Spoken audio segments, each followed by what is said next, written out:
This story takes place on one of the smallest denominators of time we commonly know, a minute. Doesn't sound like a whole lot, does it? Well, a lot can happen in a minute. One born, a second, and all that. Who am I am is not important. Just know that I am a man.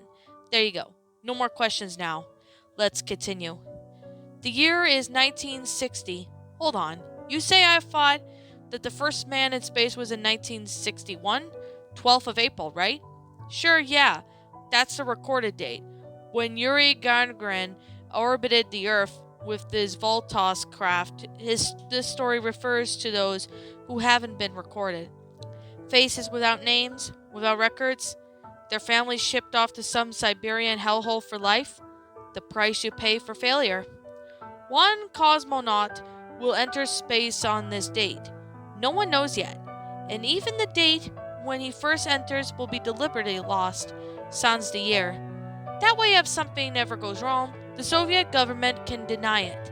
He straps himself in, and the technicians give him the thumbs up as they check the untold amount of pressure valves and switches on the craft's skin. These men sworn secrecy. One false move, and the next paycheck, they will get a train ticket to the Gulch. Takeoff occurs as normal. He is guided through the take procedure. His Vostok craft illuminating the sky like a blazing star.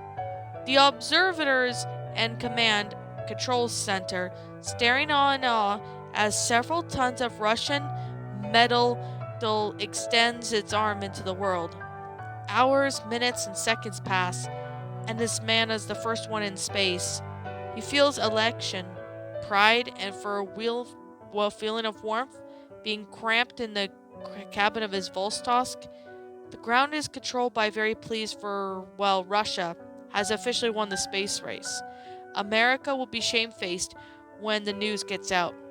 Thanks to the cosmonaut, we shall I'll call him, for the sake of posterity and argument.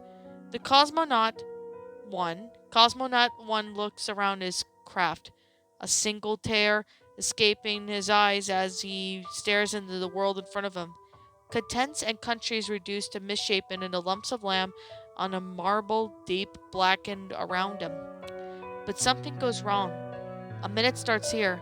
Cosmonaut 1 only realizes anything is wrong, but pleasant feeling of warmth turns into blazing agony. The craft is on fire. He kicks out the flames emanating from the main control unit, but to no avail. He kicks the hatch door open, pushes himself off into the cold depths of space, seeing his craft burn into ashes behind him. But as he looks back, he notices the flames have stopped.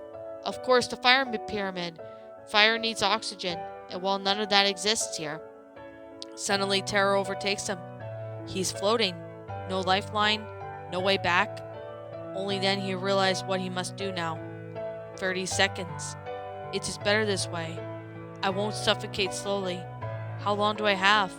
About a half an hour of desperation?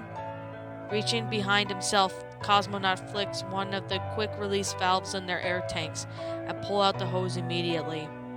He begins to choke with the lack of oxygen. He had not expected it to be this painful, this terrifying. But there is nothing more he can do. Nothing at all. He regrets his actions, wishing for his mother, wishing for motherland. 15 seconds. He finally expires, air depleted. It was covered up, all of it. Out of sight, out of his mind. It said Soviet yet government. It is over. That is the story. It is not a good one. Not a nice one. But before we go, here's one thing we did not discuss. Who started the fire? How? The answer is more clear than you think. No, it wasn't me. But did I tell you that Cosmonaut 1 was a convicted criminal? That was the only reason he went to space. So he would surely not be killed by a firing squad. They promised him a new start. Fame, fortune, freedom as well. But it was all a lie.